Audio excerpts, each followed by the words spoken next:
लीनाय अपन पापा धोतिया धोतिया पावन लागे।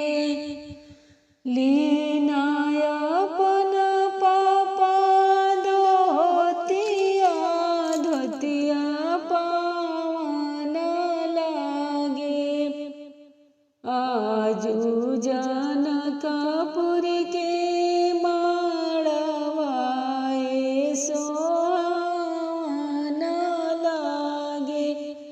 आजू जनकपुर के माड़वाए सोन लागे। ईसिर कबौना विलासे हो बेटी नवाई। ईसिर कबौना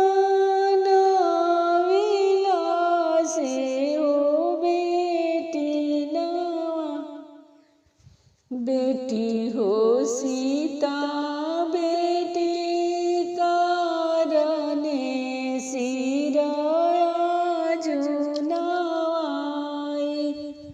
बेटी हो सीता बेटी कारणे सिराया जुनाई। लीनाय अपन चाचा धोतिया धोतिया पावन लागे। लीनाय अपन चाचा धोतिया धोतिया पावन लागे।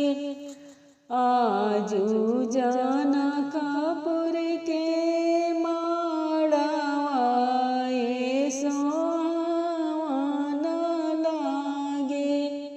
आजू